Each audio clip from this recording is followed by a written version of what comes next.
النعماء لكنك تقدست أسماؤك أقسمت أن تملأها من الكافرين من الجنة والناس أجمعين وأن تخلد فيها المعاندين وأنت جل ثناؤك قلت مبتدئا وتتولت بالإنعام متكرما أفمن كان مؤمنا كمن كان فاسقا لا يستوون إلهي وسيدي فأسألك بالقدرة التي قدرتها وبالقضية التي حتمتها وحكمتها وغلبت من عليه أجريتها إن تهب لي في هذه الليلة وفي هذه الساعة كل جرم أجرمته وكل ذنب أذنبته وكل قبيح أسررته وكل جهل عملته كتمته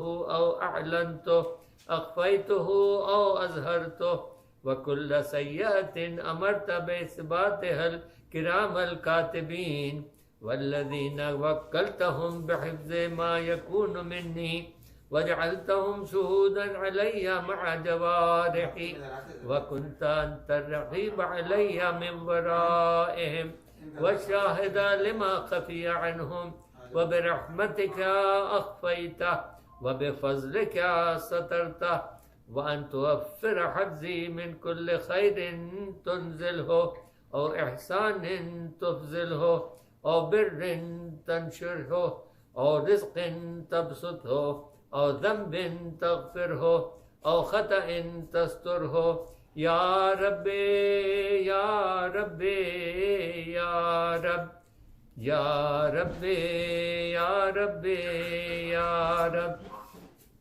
يا إلهي وسيدي ومولاي ومالك رحي يا من بيده ناصيتي يا عليما بذري ومسكنتي يا خبيرا بفقري وفاقتي يا ربي يا ربي يا رب أسألك بحقك وقدسك وأعظم صفاتك وأسمائك أن تجعل أوقاتي في الليل والنهار بذكرك معمورة وبخدمتك موصولة وأعمالي عندك مقبولة حتى تكون أعمالي وأورادي كلها بردا واحدا وحالي في خدمتك سرمدا يا سيدي يا من عليه معولي يا من إليه شكوت أحوالي يا ربي يا ربي يا رب قوي على خدمتك جوارحي واشدد على العزيمة جوانحي وهب لي الجد في خشيتك والدوام في الاتصال بخدمتك حتى أسرع إليك في ميادين السابقين وأسرع إليك في المباردين واشتاق إلى قربك في المشتاقين وأدنو منك دنوب المخلصين وأخافك مخافة الموقنين واجتمع في جوارك مع المؤمنين اللهم ومن أرادني بسوء فأرد ومن كادني فكد واجعلني من أحسن عبيدك نصيبا عندك وأقربهم منزلة منك وأخصهم زلفة لديك فإنه لا ينال ذلك إلا بفضلك وجد لي بجودك واعطف علي بمجدك واحفظني برحمتك واجعل لساني بذكرك لهجا وقلبي بحبك متيما ومن علي بحسن إجابتك وقلي عثرتي واغفر زلتي وإنك قضيت على عبادك بعبادتك وأمرتهم بدعائك وزمنت لهم الإجابة فإليك يا ربي نسبت وجهي وإليك يا ربي مددت يدي فبعزتك استجب لي دعائي وبلغني منايا ولا تقطع من فضلك رجائي واكفني شر الجن والإنس من أعدائي يا سريع الرضا اغفر لمن لا يملك إلا الدعاء فإنك فعال لما تشاء يا من اسمه دواء وذكره شفاء وطاعته غنى ارحم من رأس ماله الرجاء وسلاحه البكاء يا سابق النعم يا دافع النقم يا نور المستوحشين في الظلم يا عالما لا يعلم صل على محمد وآل محمد وافعل بما أنت أهله وصلى الله على رسوله والأئمة الميامين من آله وسلم تسليما كثيرا كثيرا اللهم صل على محمد وآل محمد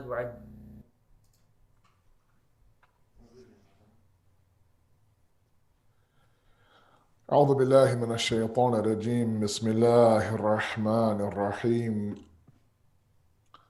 الحمد لله الذي لا يبلغ مدحته القائلون ولا يحصي نعماءه العادون ولا يؤدي حقه المجتحدون الذي لا يدركه بعد الحمم ولا يناله غوص الفطن ثم الصلاة والسلام على أشرف الأنبياء والمرسلين حبيب قلوبنا وطبيب نفوسنا وشفيع ذنوبنا سيدنا ومولانا أبي القاسم محمد اللهم صل على محمد وآل محمد وعجل فرجهم وآل بيته الطيبين الطاهرين المعصومين المظلومين لا سيما بقية الله في الأرضين صاحب العصر والزمان خليفة الرحمن إمام الإنس والجان ولعن الله أعداهم أجمعين إلى يوم الدين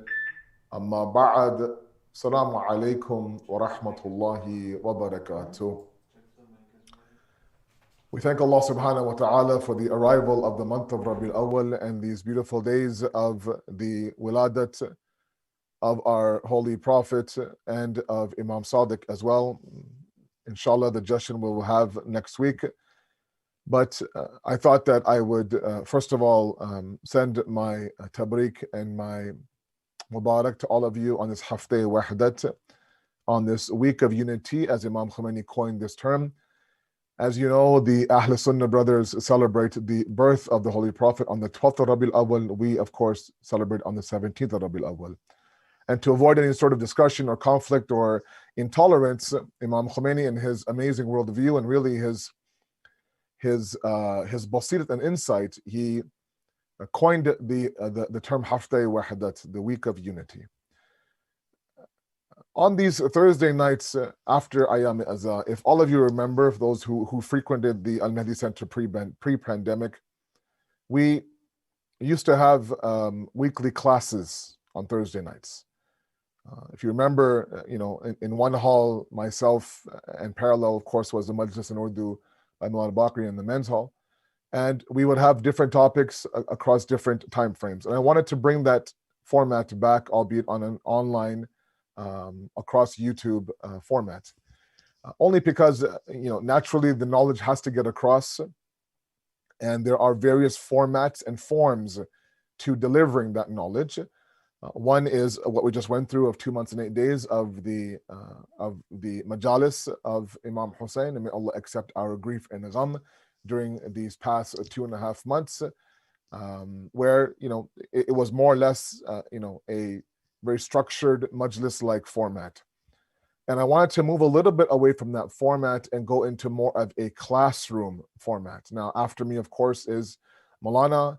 And those who are looking for the majlis format, he'll fulfill that format. But what I did want to do in these next Thursdays is I wanted to introduce a little bit of the classroom atmosphere.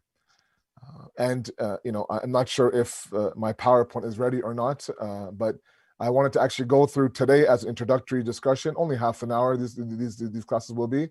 And making sure that we understand exactly what it is that we are trying to understand.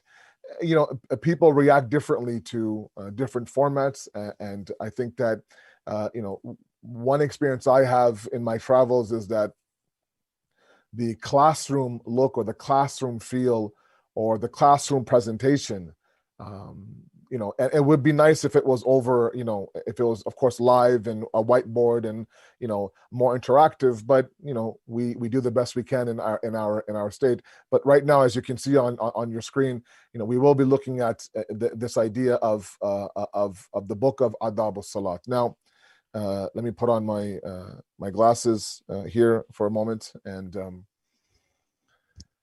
if all you recall, in my Ashra in Muharram for Al-Mahdi, from the 21st of Muharram until the end of the month, we did together a 9-lecture series on the etiquettes of Salat, looking at the book of Imam Khomeini of Adab al-Salat. And just based on feedback from a number of people, I thought I would continue this until the new year. So, it will be a Dars format, a PowerPoint every single week, just like tonight. And tonight will just be an introductory, making sure that we get our feet wet. From next week, we actually begin our content. So I'm going to switch off, and I'm going to go ahead and follow my PowerPoint because I have to read off a few things off of the slide. And I'm assuming that on your side everything can be seen. So if I can ask the next slide to be shown as well, inshallah, please, that would be great. So let's go ahead and go through an outline and purpose of our discussion on Thursday nights to see exactly what is it that we are trying to achieve. And again, these talks will be half an hour in length. By 8:30, inshallah, your zahmat is over. It's important that we understand what it is that we are trying to cover and why we're trying to cover it. And given the fact that this is an audience of every Thursday, and I'm hoping that my youth now and my young guys and my young parents out there as well, if your child if your kids allow you, will go ahead and kind of benefit from this format a little bit. I know that it's tough to look at a screen and there must be questions, but of course we do our best. The first thing is, as I mentioned, we'll be discussing the book Adab al-Salat by Imam Khomeini rahmatullah alayh, and I'll talk a little bit about the book in the upcoming slides. So if I can have the maybe all 4 points, if you can go ahead and load them up on the screen, that would be great. And again, to the AV guys, I'm not able to see what you're showing the crowd. I'm right now looking at my own PowerPoint and looking at the camera in front of me. So I'm assuming that everyone sees exactly what I see. And I don't have access to a phone, so hopefully everything is working out, inshallah. So the first thing is that we will be looking at the book Adab al-Salat by Imam Khomeini. This will run 10 Thursdays ending in the new year. So the next 10 Thursdays, including this one, we will look at the various parts of this book, and I will outline very nicely exactly what we're going to be looking at next Thursday. Just so I don't repeat the content from the Muharram Ashra, and I know that not everyone listened to those lectures, but they are available online on the exact same YouTube channel as you are viewing it right now. All lectures hopefully should be there. There might be a couple of missing because of the switching of the channels, but overall, I want to not repeat that content, but pick up where I left off from there. It's a very vast book, and one that covers quite a bit of disciplines and a lot of the secrets and the hidden realities of the Salat. And it is available, in PDF if anyone requires. You can contact myself directly if you like, or go through the CIG site, inshallah, and we'll get you the PDF if you like. Otherwise, we'll do our best to kind of present that synopsis here. So that's what I really want to go with all of you on these next Thursday nights in this format, with the hopes that through this new setup, we'll be able to benefit directly, inshallah. Next slide, please.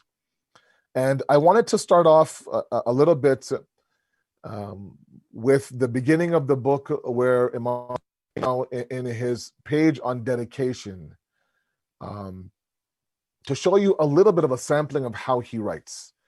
It's important that we understand this book was written by Imam Khomeini. This is not a ghostwriting situation, or it's not like it is from the viewpoint of one of his students, or they're his notes. No, this is directly from the pen and the paper of Imam Khomeini.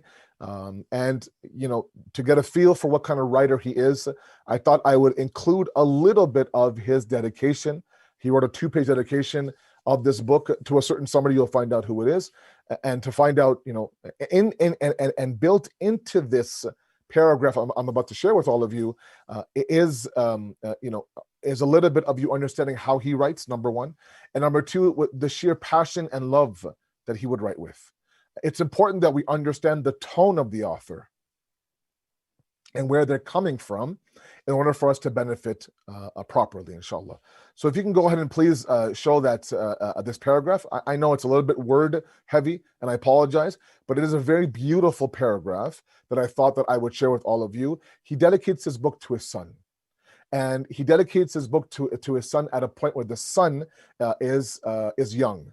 And I think that Imam Khomeini captures exactly what I want to do in the next 10 nights with all of you, and of course myself, in this paragraph. Now look at the humbleness of this man, okay? And keep in mind that this humility, this humbleness, this sense of subservience to a higher power is very rare now, especially in authors.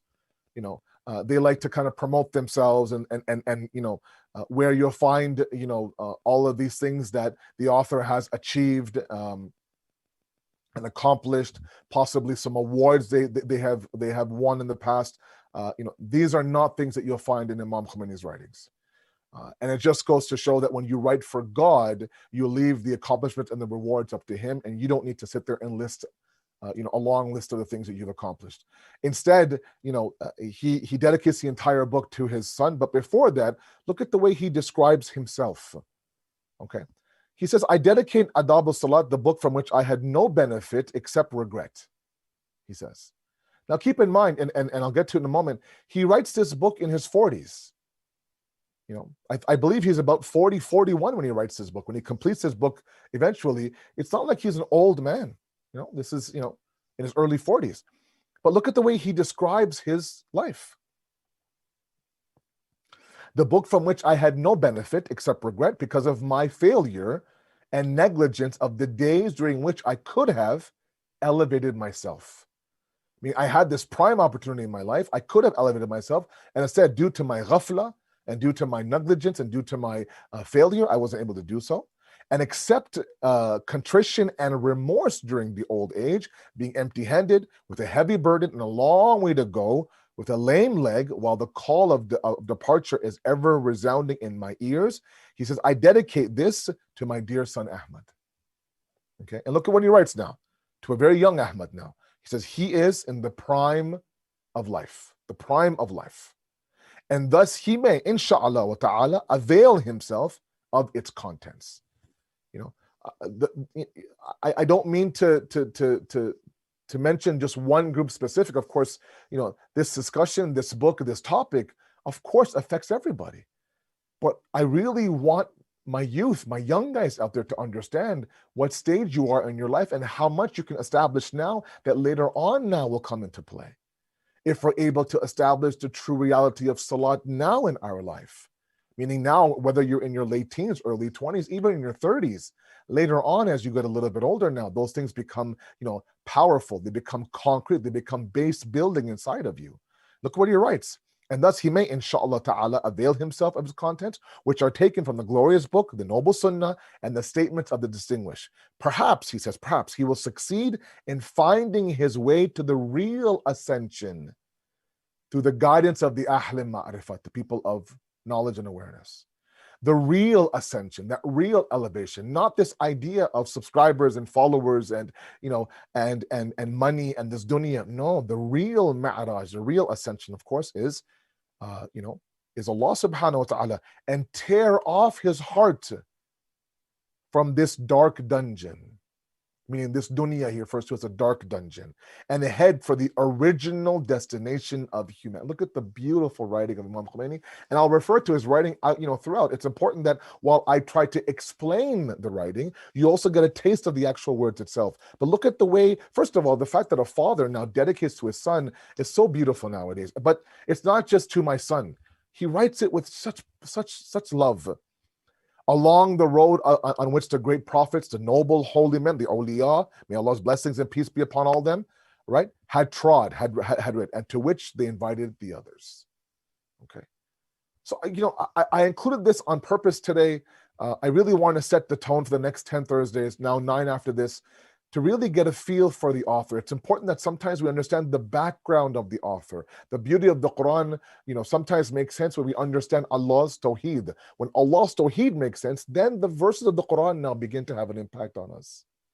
Right? When we understand the beauty of Imam Ali, alayhi salatu wasalam, then Nahj al-Balagha now has an impact. Right? And it's a case for every other book. This book, of course, is included as well. The next point, please, if you don't mind. In fact, the next 2 points, please. So very quickly, the book was completed, as I mentioned, on the 2nd of Rabi al-Thani, 1361, which roughly is April 1942. Imam Khomeini was born in 1902 itself. So as I mentioned, he was 40 when he completed this book. And it is, as many of you know, a detailed explanation on the secrets and etiquettes of the daily prayer. It's not a book of fiqh. It's not a book of ahkam. It's not a book of rulings. It is a book that looks at the inner and the batin and the essence and the ruh and the spirit of salat, which I think all of us are craving sometimes, especially me. And we really want to taste and experience that mi'raj and that ascension towards Allah subhanahu wa ta'ala. Okay. So I hope you don't mind that I included this. I know that my slides today are a little bit text happy and text heavy, but I think it's important that we understand that, inshallah. Okay. Next slide, please. This was a preface by the author, by Imam Khomeini himself, to talk about what exactly was his purpose in writing this book. Okay. Again, important that we look at through the lens of the author. Why did he write this? For example, somebody writes a piece of poetry, you want to find out, when we find out a little bit of why the poet, or when the poet gives a little bit of an explanation of what the poetry is about, then the poem kind of makes a little bit more sense, right? Or an artist explains his thoughts behind the painting. Then all of a sudden you look at the painting through a different lens.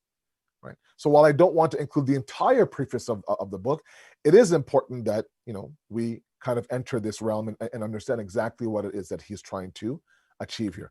Again, a tad text heavy. I apologize. So you can go ahead and if you can please, just open that text. I'm sorry, and I'll spend the last 10 minutes of today's class on this preface to really kind of set the stage for the next 9 Thursdays.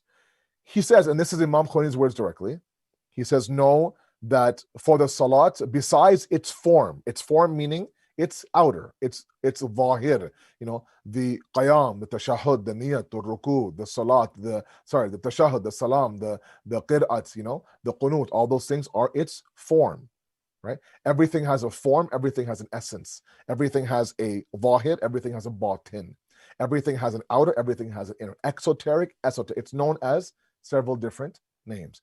Our outer is the body, our inner is our spirit and soul, right? He says, know that for the salat now, besides its form, there is a meaning. And apart from its exterior, it has an interior.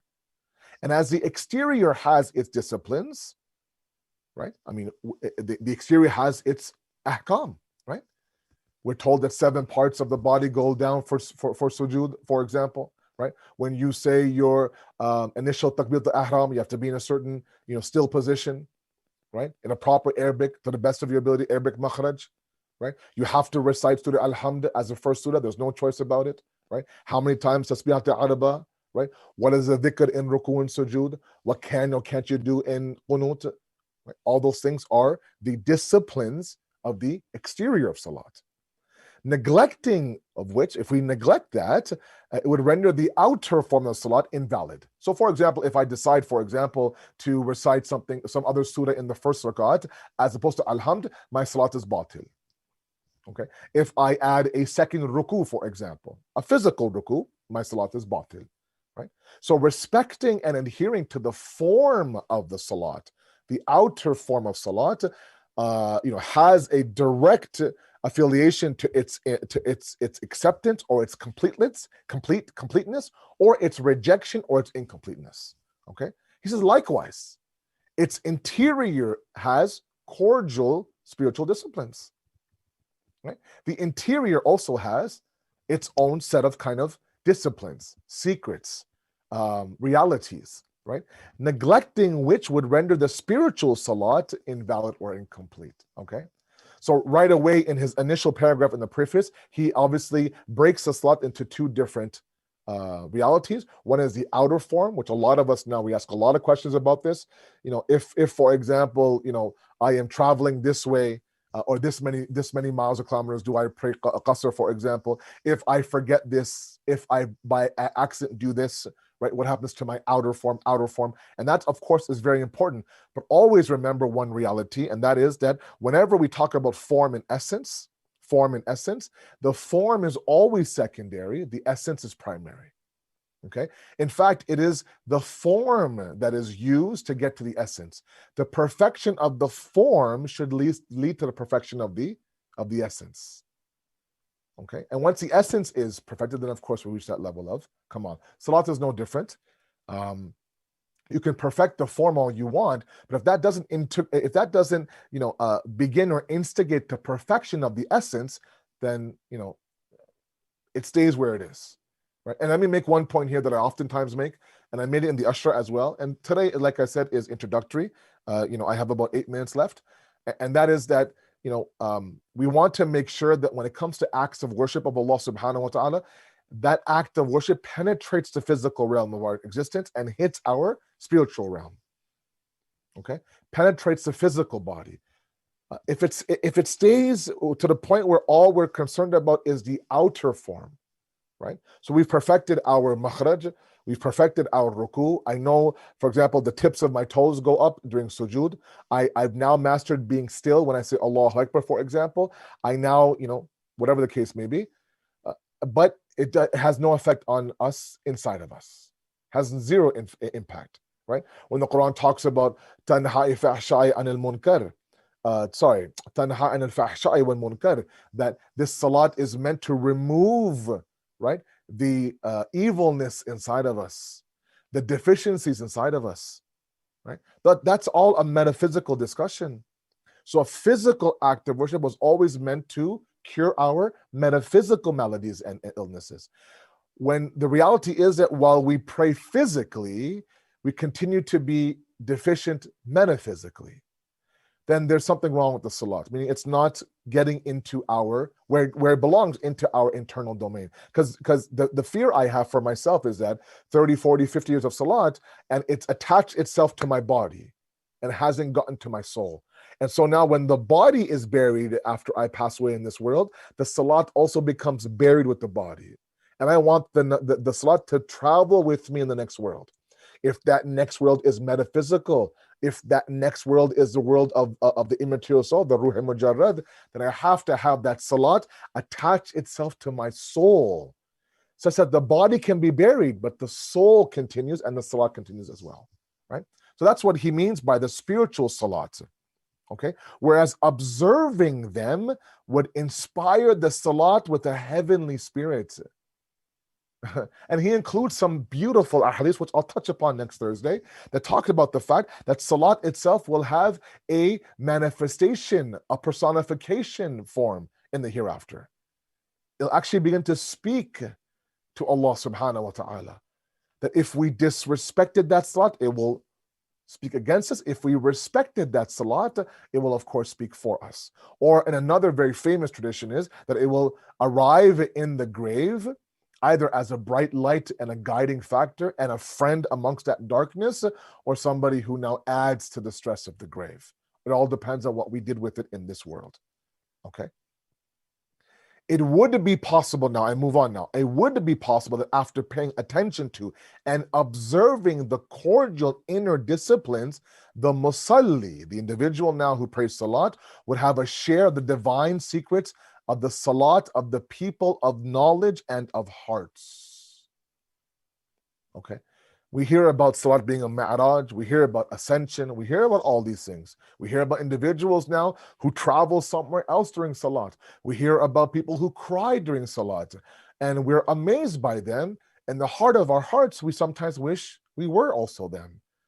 And we kind of, we sell ourselves short by saying, I can never reach that level. And that's not true at all. And one thing about this beautiful book is that it was written for the common people. This was never meant to be a Hausa book. He's written a book previous. So 3 years before the completion of this book in 1939, he wrote a book called The Secrets of Salat, made for the Hausa. When the common folk complained to him that, Agha, can you please write a book for the common people? Then he wrote this Adab al-Salat for you and I, or at least for me, for the common folk, right? To make it what? Make it attainable, make it possible. Okay? So he talks about the people of knowledge and the people of the hearts, right? It's possible you can also join your salat with the salat of them. The salat, which is the delight of the people of suluk, and the reality of the mi'raj to the proximity of the beloved. I'll end with this. He uses this example of a journey throughout his book, and I mentioned this, of course, in my ashra as well.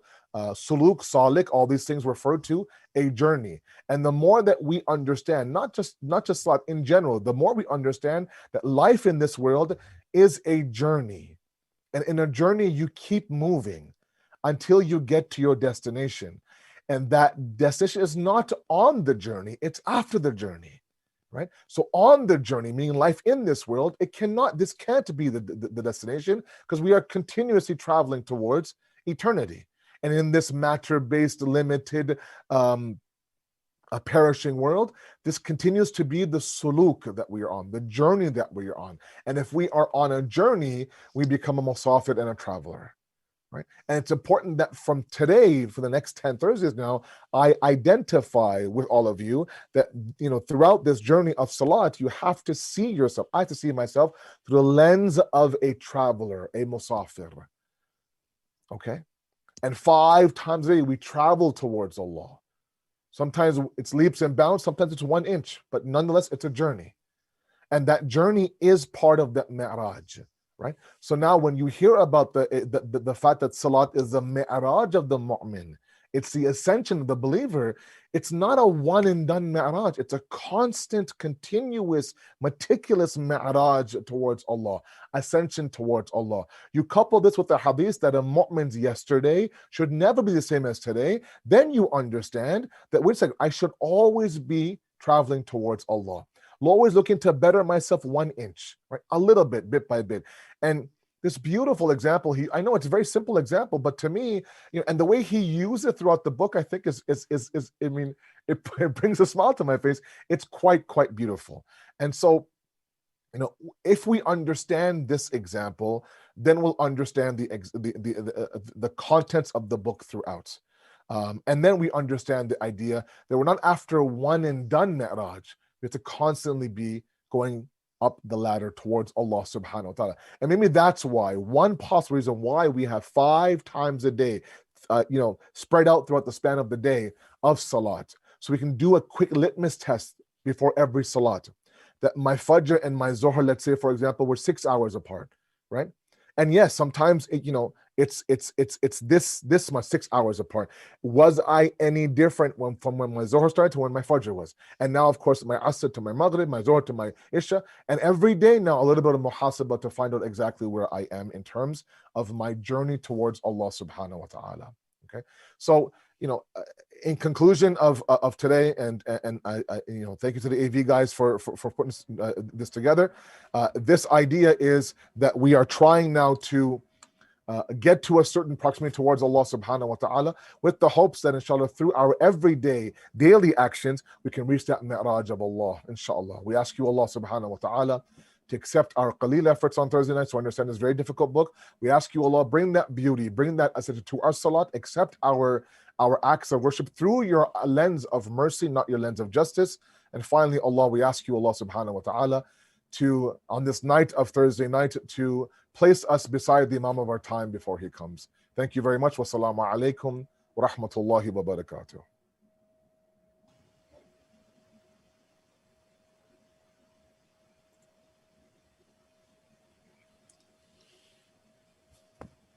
السلام عليكم ورحمة الله.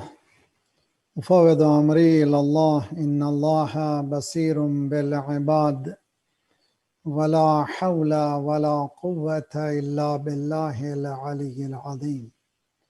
أعوذ بالله السميع العليم من الشيطان الرجيم. بسم الله الرحمن الرحيم. الحمد لله الذي اسمه دواء وذكره شفاء وطاعته غنى والصلاة والسلام على عبده المصطفى بدر الدجى كهف الوراء الذي دنا فتدلى فكان قاب قوسين أو أدنى سيد الكونين جد الحسنين بالقاسم محمد. اللهم صل على محمد وآل محمد وعجل فرجهم وأهل بيته الطيبين الطاهرين المعصومين لا سيما بقية الله في الأراضين صاحب العصر والزمان خليفة الرحمن إمام الإنس والجان الذي بيمنه رزق الورى وبه ثبتت الأرض والسماء. اللهم عجل فرجه الشریف. انسانی معاشرے کی سب سے بڑی مصیبت یہ ہے کہ وہ اپنے سرپرست اپنے ولی سے کٹ آف ہو چکا ہے. دعائے ندبہ کا جملہ ہے کہ مولا آپ مجھے دیکھ رہے ہیں، یہ میری بدبختی کہ میں آپ کو نہیں دیکھ سک رہا ہوں. کیوں؟ یہ رابطہ جو ٹوٹا ہوا ہے اگر یہ مربوط ہو جائے تو ہماری مشکلوں کا حل ہے. اسی لیے جہاں تیاریاں ہونا چاہیے وہاں دعا بھی بہترین وسیلہ. بسم اللہ الرحمن الرحیم. اللہم کل ولیک الحجت ابن الحسن صلواتک علیہ وعلی آبائے فی هذه الساعة وفی کل ساعة ولی وحافظ وقائد وناصر ودلیل وعین حتی تسکنہ ارضک طوعا وَتُمَتِّعَهُ فِيهَا طَوِيلًا. اور پھر یہ قرآنی دعا ربنا لا تؤاخذنا ان نسینا واخطأنا ربنا ولا تحمل علينا إصرا كما حملته على الذين من قبلنا ربنا ولا تحملنا ما لا طاقة لنا به واعف عنا واغفر لنا وارحمنا أنت مولانا فانصرنا على القوم الكافرين. أما بعد فقد قال الله وهو أصدق القائلين وقوله الحق. بسم الله الرحمن الرحيم. قد أفلح المؤمنون الذين هم في صلاتهم خاشعون. عزیزان گرامی، محرم سے پہلے کئی مدت سے قرآنی مؤمن کے عنوان سے گفتگو ہو رہی ہے، اور جن آیتوں کو سرنامہ کلام قرار دیا گیا تھا جو ٹاپک کے ساتھ تھی وہ سورہ مومنون کی. اور یہ سورہ مومنون نام رکھنا اس بات کا یہ خود ایک دلیل ہے کہ اس میں صفات مومنین موجود ہیں. پہلی چند آیتیں تقریباً 9 آیتیں ایک کے بعد دیگرے بلکہ اور آگے بڑھ کر کے بھی قرآن جو ہے صفات مومن بیان کرتا ہے. ہمارے پاس کی جو ڈے ٹو ڈے لائف میں جس کو ہم مومن کہتے ہیں وہ الگ ہے.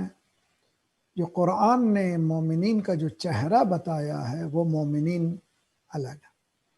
اب یہ ہماری کوشش یہ ہونا چاہیے کہ ہمارا چہرہ بھی ان چہروں سے مل جائے، ہمارا فیس بھی انہی کے ساتھ چلے، ہم بھی ان کے ساتھ شولڈر ٹو شولڈر چلے.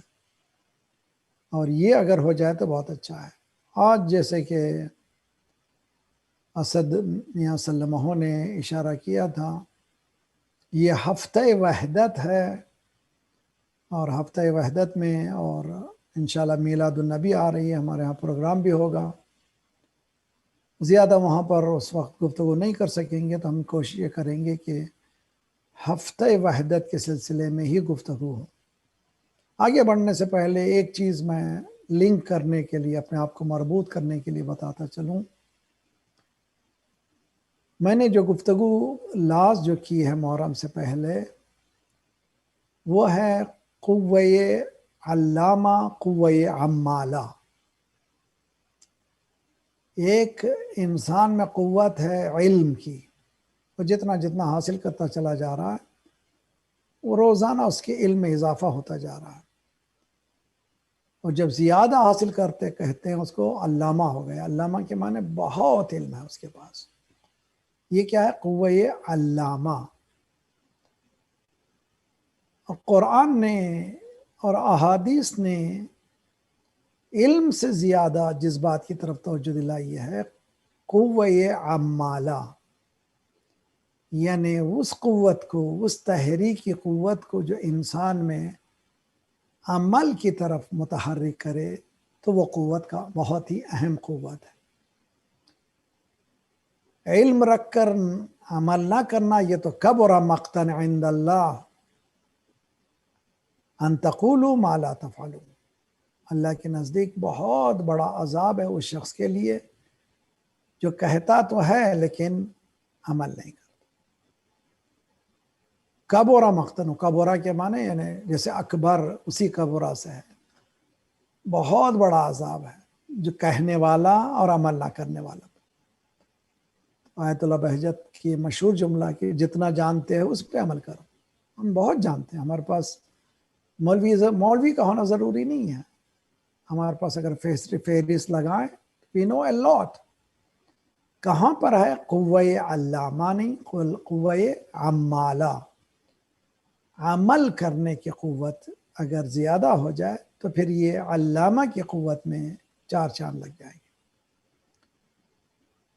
اسی لیے قرآن مجید کی سورہ انفال 8واں سورہ ہے اور اس کی دوسری آیت، اور یہاں پر مومنین کو حصر کر رہی. حصر کے معنی بس، جیسے انما یرید اللہ، بس اس کے سوا کچھ نہیں ہے. انما المؤمنون الذین اذا ذکر اللہ وجلت قلوبہم. کون ہے مومنین؟ یہ قرآنی مومنین کی نشانی ہے. جب بھی ان کے سامنے اللہ کا ذکر آتا ہے تو ان کے دلوں میں دھڑکن پیدا ہو جاتی، انہوں ایکٹیو بن جاتے ہیں. وجلت قلوبہم وَإِذَا تُلِيَتْ عَلَيْهِمْ آیَاتُ، جب آیتوں کی تلاوت ہوتی ہے زادتہم ایمانا، اور ان کے ایمان میں اضافہ ہوتا چلا جاتا ہے. وَعَلَىٰ رَبِّهِمْ يَتَوَكَّلُونَ، اور وہ کسی پہ بھروسہ نہیں کرتے بلکہ وہ اللہ پر بھروسہ کرتے. یہ آیت اس بات کی طرف ہمیں دعوت دے رہی ہے کہ ایمان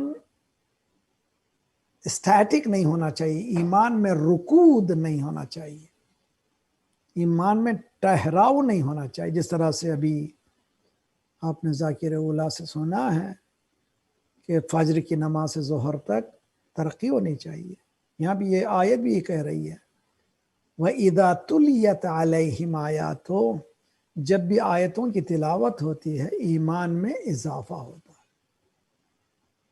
ایمان میں اضافہ ہوتا ہے اس کے معنی کہ عمل میں بھی اضافہ ہوتا ہے. یہ مومن کی نشانی ہے. جیسے کہ ٹاپک آج جو ہونا چاہیے وہ ٹاپک ہے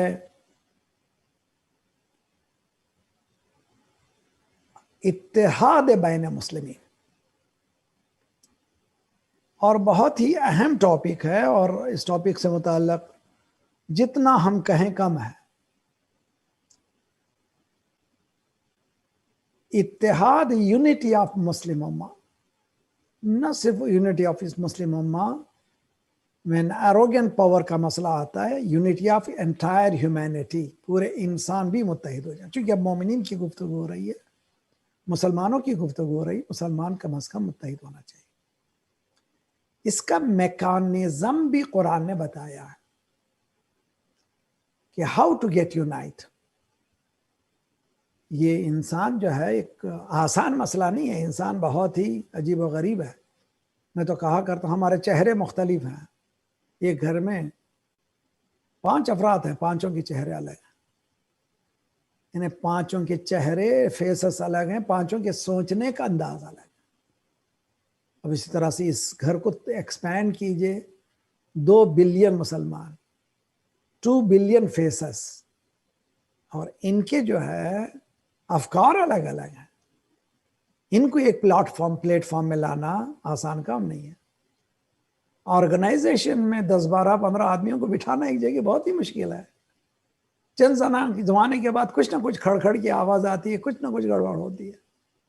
اس لیے کہ شیطان بھی کام تو کرتا ہے. شیطان ایوقع بینکم عداوۃ والبغضاء, وہ عداوت ڈالتا ہے, بغض ڈالتا ہے. سرکار رسالت معاف صلی اللہ علیہ وآلہ وسلم, اللہم صلی علی, آپ کی سیرت ہمارے لیے لقد کان لکم فی رسول اللہ اسوۃ حسنہ. مینٹر کے معنی کہ نمونہ ہے, سرکار کی حیات نمونہ ہے. میں بعض وقت ان چیزوں کو دیکھتا ہوں تو میں اپنے آپ میں ٹٹولتا ہوں. چھوٹی چھوٹی بات پر ہم لوگ جو ہیں, میں خود اپنے آپ کو وڈرا کر لیتا ہوں. مگر سرکار کے لیے خود سرکار فرماتے ہیں ما اوذی نبیا قط, کسی نبی کو اتنی تکلیف نہیں جتنی مجھے ہو. ہیوملیشن کی انتہا ہے. اگر کوئی آج مولوی ہے تو 4-5 ماننے والے اس کے ہو جائیں گے. اگر وہ محفل میں آتا ہے تو اس کے ایک آدھ دفاع کرنے والے ہو جائیں گے. کوئی گستاخی کرتا ہے تو ہٹ بھائی, تو بات کرنے کی تمیز نہیں ہے تجھ میں, ہٹا دیں گے اس کے سامنے. لیکن سرکار کی حیات کو دیکھیے, پتھر بازی ہو رہی ہے, کوڑا ڈالا جا رہا ہے, اس سے آگے بڑھ کر لید استغفر اللہ, یعنی جس کو کہتے ہیں انسان کی روح کو جہاں تکلیف ہو, لیکن وہ ٹالرنس کے اس معراج پر ہے کہ انک لعلی خلق عظیم, سبلیم مورل ویلیوز پر ہے. ہاؤ, کیسے, ہم باتوں کو انڈرسٹینڈ نہیں کرنا چاہتے.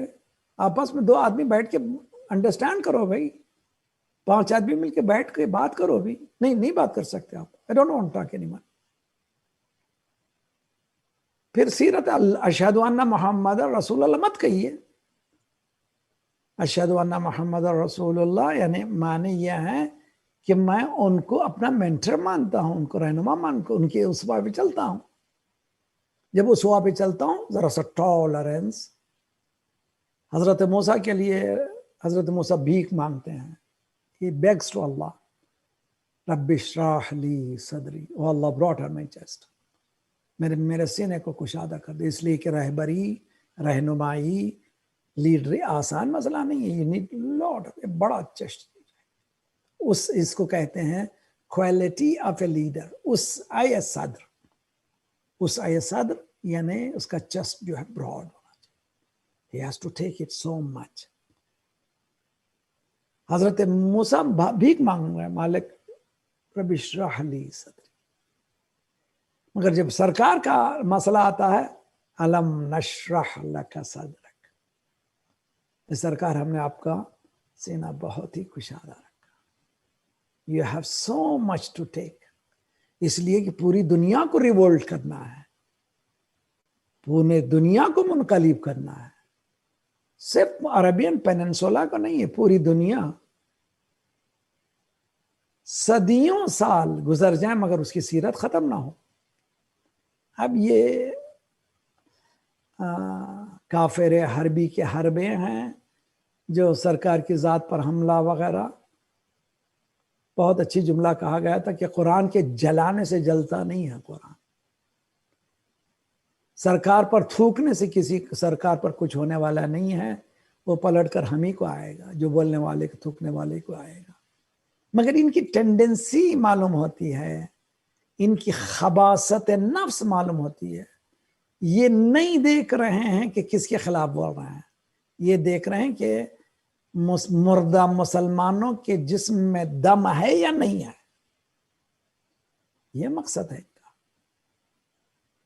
اور مسلمانوں میں بھی ہم لوگ کسی گلے کاٹ دینا یہ نہیں، بہترین ٹٹ فار ٹاٹ کرنا ہے. یہ لوگ اکنامی کے بعد پیسہ کے معنی سب سے بڑی بات، بہترین بائیکاٹ. بہت اچھا جو مسئلہ جو ٹیونس کے عالم نے، سنی عالم نے، اسی طرح سے بہت سے مسلمانوں نے ایک ہی جملہ، کچھ بھی نہیں بھی، ہم ان کے پروڈکٹس خریدیں گے. اب دیکھیے تہلکہ مچا ہوا، اور کہ اس کے اثرات کب معلوم ہوں گے؟ جب کمپنیاں ان پر زور ڈالیں گی. اس لیے یہ لوگ اکنامی کی بات کرتے ہیں، ان کے الیکشن اکنامی پہ ہوتے ہیں، ان کی پوری زندگی روٹی پانی پر ہے. اسپرچولیٹی زیرو ہے، اور عبادتیں یہ مورل ویلیوز کوئی مورالٹی نہیں ہے، صرف اور پیسہ مال. تو جس کے ساتھ جیسا کرنا ویسے ہی کرنا ہے.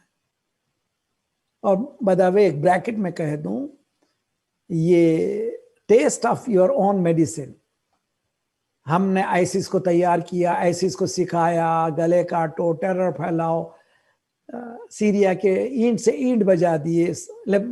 ہمارے یمن میں وہ حالات ہو رہی ہے، ہزاروں بچے بھوکوں مر رہے ہیں. ہو از دس؟ کون؟ اس کے اثرات آئیں گے اب. اور پھر یہ کہہ رہے ہیں کہ ہمارے کنٹری کو آتے کیوں؟ میں ذرا سا مسکرا کے جواب دوں، کنٹری تمہارا نہیں، ہم لوگ تو قرآن کے ماننے والے. للہ المشرق والمغرب، اللہ کے لیے مشرق ہے، اللہ کے لیے مغرب، پوری دنیا انسانوں کے لیے. تم نے بارڈر بنا کے رکھے ہیں، ہم جہاں ہمارا رزق جاتے ہیں. کس مقام پہ لا کے کھڑا کر دیا انسان کو؟ کلونلائزیشن، فرانس کی کلونلائزیشن مشہور، آپ سب جانتے ہیں، کہاں کہاں آپ جا کر کے کتنی تباہیاں مچائے، کتنا لوٹ کر کے لائے. اور آپ جب آپ کے پاس آتے ہیں تو آپ سمجھ رہے ہیں کہ آپ کا کھا رہا ہے، جی نہیں، ہمارا ہے، جو ہمارا دے دیجیے وہ کافی ہے. بہرحال I don't want to politicize، مگر انسان ان باتوں کی طرف توجہ کرے، اس لیے کہ دین جو ہے ایک سٹیٹک نہیں بناتا انسان کو، ڈائنامک بناتا. ڈائنامزم ہونا چاہیے، متحرک ہونا چاہیے، ایمان میں حرکت ہونا چاہیے، ایکشن نہیں، پرو ایکٹیو ہونا چاہیے. قرآن مجید نے اس یونٹی کے مسئلے کو اس طرح سے سالو کیا ہے. سورہ ہود 11واں سورہ 118 آیت. آپ لوگ اپنے کمفرٹ گھر میں آپ قرآن کھول سکتے ہیں، پڑھ بھی سکتے ہیں. دیکھیے آیتیں میں جو پڑھ رہا ہوں، ساتھ ساتھ کھول کے پڑھیے. انٹریکٹیو سیشن رکھیے، لائیو رکھیے انشاءاللہ. اور اگر 5-10 منٹ ادھر ادھر ہو جاؤں تو پریشان نہیں ہے، گھر میں آپ بیٹھے ہوئے، آپ کو واپس جیسے سینٹر آنا ہے، جانا ہے، بچوں کا مسئلہ ایسا تو نہیں ہے انشاءاللہ. سورہ ہود کی 118ویں 118 آیت ہے، وَلَوْ شَاءَ رَبُّكَ لَجَعَلَ النَّاسَ أُمَّةً وَاحِدَةً. اللہ اگر چاہتا زبردستی تو ایک ہی امت بنا دیتا. کیا مانے ہیں؟ سب مسلمان ہی بناتا، اس لیے کہ کائنات مسلمان ہے. أَفَغَيْرَ دِينِ اللَّهِ يَبْغُونَ وَلَهُ أَسْلَمَ مَنْ فِي السَّمَاوَاتِ وَالْأَرْضِ طَوْعًا وَكَرْهًا وَإِلَيْهِ يُرْجَعُونَ. سورہ آل عمران 83 آیت. تم اللہ کے دین سے ہٹ کر کسی اور دین کی تلاش میں ہو. وَلَهُ أَسْلَمَ مَنْ فِي السَّمَاوَاتِ، اللہ کے لیے زمین بھی آسمان بھی، جو بھی اس کائنات کے بیچ میں ہے، پوری یونیورس مسلمان ہے. وَلَهُ أَسْلَمَ مَنْ فِي السَّمَاوَاتِ طَوْعًا وَكَرْهًا، کوئی مرضی سے، کوئی خوشی سے، کوئی ذرا سا تکلیف سے، مگر چل رہی ہے. زمین اپنے گردش پہ چل رہی ہے، 5 بلین ایئر سے اپنا کام کر رہی ہے، تھک کے سوتی نہیں ہے، وہ تسلیم کی منزل میں. اطعنا طاعین، اللہ نے حکم دیا کائنات کو تم میری اطاعت میں سرنڈر ہو جاؤ. ساری کائنات نے کہا ہم تیری اطاعت کے لیے. لیکن انسان کو خدا نے ایک اختیار دیا، ایک چوائس دیا کہ اب چوائس کرو. وَلَوْ شَاءَ رَبُّكَ لَجَعَلَ النَّاسَ أُمَّةً وَاحِدَةً، اگر اللہ چاہتا تو ایک اسرائیل کو بھیج کر کے سب کو ایک امت بناتا. اگر مسلمان ہو تو جینا نہیں تو ورنہ مرنا، او سب لوگ خیام. اور اس کے بعد قرآن کا ٹیپ کا بند ہے اس آیت کا، وَلَا يَزَالُونَ مُخْتَلَفِينَ. یہ ہے it is incumbent for human being to be different.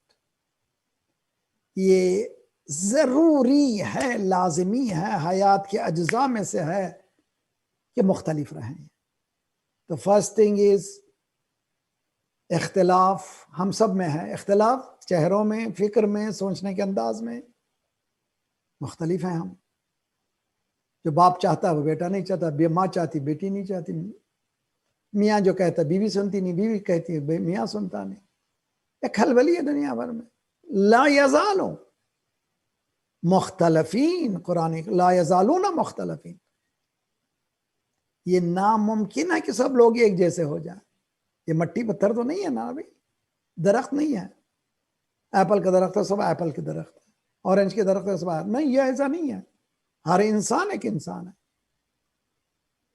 ہر انسان اپنا چاہ رہے. تو اب یہ سب مل کے کیسے رہیں؟ Number 1، respect the difference of opinion. لا یزالون مختلفین اس بات کی طرف سورہ ہود کی دعوت دے رہی ہے. We have to recognize the differences. Difference of opinion. ایک میٹنگ میں بیٹھتے ہیں، 10-15 آدمی بیٹھے ہوئے، 12 آدمی، 5 آدمی. 5 آدمی بیٹھے، 3 آدمی ایک طرف ہو گئے، اس کی طرف ڈیسیشن لو. پھر یہ 2 کو گلا نہیں ہونا چاہیے. 12-14 آدمی ایک جگہ جمع ہوئے، 12 آدمی نے یہ ڈیسائیڈ کیا. اب پھر 2-4 آدمی جو الگ ہوئے ہیں ان کو کوئی گلا نہیں ہونا چاہیے. لا یزالون مختلف. Respect the difference of opinion. My way is highway. Where is this? کس طرح سے؟ نہیں ہو سکتا. اگر یہ ہو جائے مسلمانوں میں، شیعہ سنیوں کے عقائد پہ ریسپیکٹ کریں، سنی شیعوں کے عقائد پہ ریسپیکٹ کریں. اتحاد کے معنی یہ نہیں کہ شیعہ سنی ہو جائے، سنی شیعہ ہو جائے. نا، یہ تو امپاسبل دعوت ہے. قرآن لا یزالون مختلفین، یہ ناممکن ہے کہ یہ لوگ ایک متحد ہو جائیں. لازمی ہے کہ مختلف رہیں. یہ سوچنے کا انداز الگ ہو، یہ خود فریڈم ہے. یہ تو کیا ہونا؟ Tolerance, respect. We are united to differ. It's beautiful. ہم متحد ہیں. 10-12 آدمی ملے، طے کر کے اٹھے. کائے کے لیے طے کر کے اٹھے؟ جو اختلاف ہے وہ صحیح ہے، بالکل آگے بڑھی. کیا اختلاف ہے؟ 14-15 آدمی بیٹھے ہوئے ہیں، 5-10 آدمیوں نے ایک ڈیسائیڈ کیا. اب پورے 15 کہنا سب ایک ہے، بس ایک ہو گیا. اس لیے کہ قرآن کہتا ہے وَشَاوِرْهُمْ فِي الْأَمْرِ، اپنے کام میں مشورہ کرو. اور مشورے میں جو چیز آ جائے پھر اس کے بعد میں یہ نہیں چاہتا تھا، یہ ہو گیا، نہیں چلتا. پھر I have to respect اختلاف فکری. اور میں ریکویسٹ، ایک صلوات پڑھیے محمد والا محمد. اللہم صلی.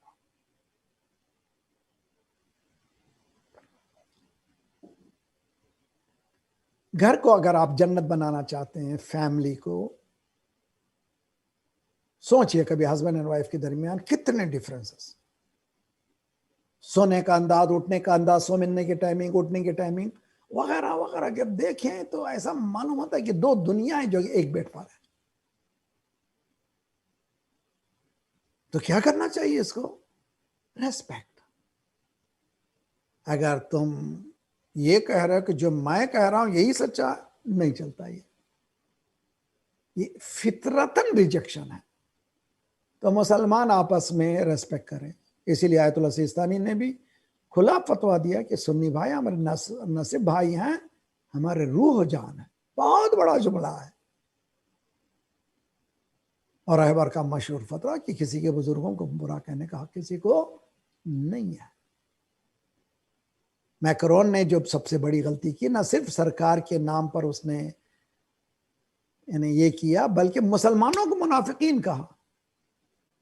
اب سنیے اس کی پوری تقریر. پوری مسلم امت، اس لیے کہ تمہارے رہبروں نے سرکار کے خلاف کہا ہے. ہم کہے تو کیا ہوا؟ نہ صرف یہ کر دیا اس نے بلکہ شیعہ سنی میں لڑا دیا. ایک ہی تقریر میں ایک آگ لگا دی, 50 طرف آگ لگا دی. اس کا حل کیا ہے؟ اس کا حل یہ نہیں ہے کہ ہم لوگ کسی ملک کے قانون کے خلاف جائیں, انہی کے قانون کو اپنائیں, انہی کے قانون میں گڑبڑ کریں, انہی کے قانون کے تحت کام کریں. حضرت یوسف نے کیا, جب اپنے بھائی کو روکنے کا یہ مسئلہ آیا تو اپنے سورہ یوسف میں سنا ہے, پوری تدبیر کی تاکہ بھائی کو لدین الملک, بھائی کو روکا, قوانین کون سے اپنائے؟ جو مصر کے عزیز مصر کے قانون تھے, اسی قانون کے تحت بھائی کو روکا. یہ سبق ہے پورا قرآن میں. نان مسلم کنٹری میں مسلمان کا بیہیویئر کیا ہونا چاہیے.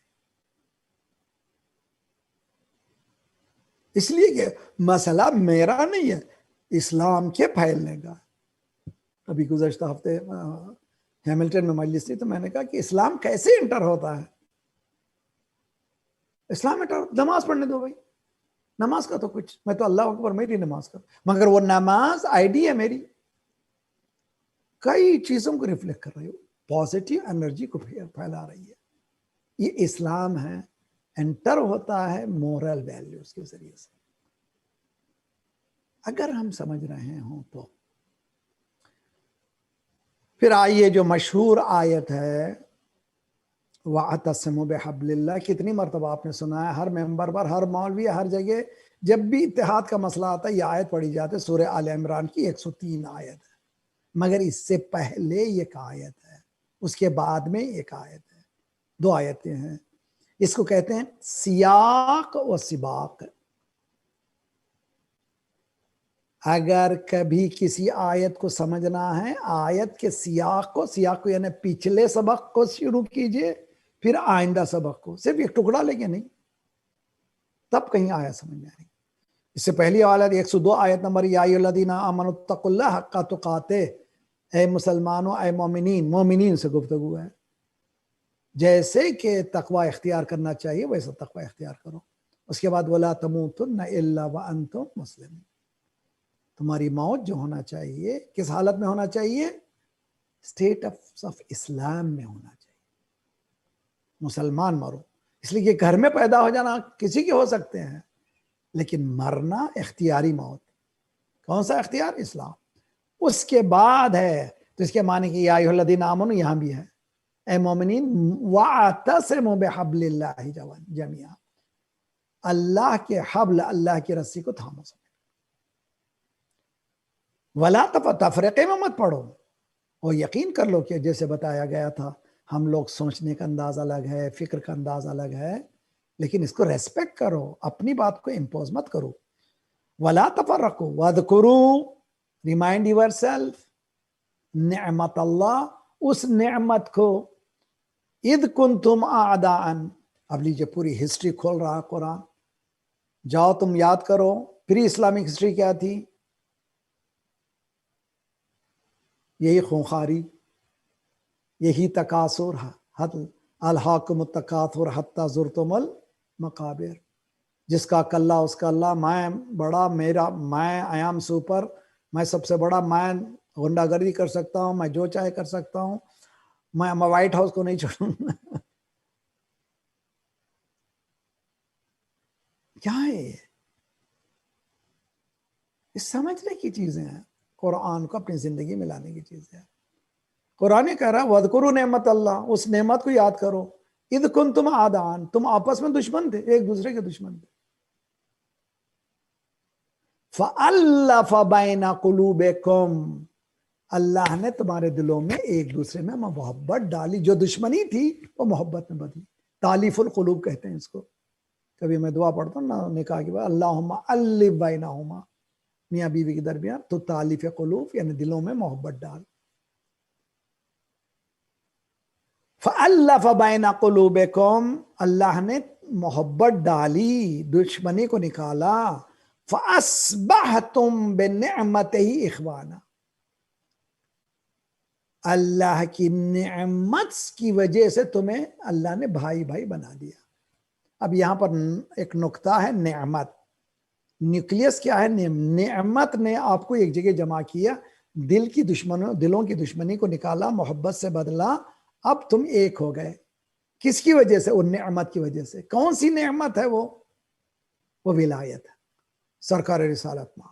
اسی لیے قرآن مجید نے غدیر میں الیوم اکملت لکم دینکم واتممت علیکم نعمتی. یہ جو لیڈرشپ کا مسئلہ ہے آج کامل ہو رہا ہے. اگر تم چاہتے ہو اختلاف کو ختم کرو, شہزادی فاطمہ زہرا اپنے خود میں صلوات پڑھی.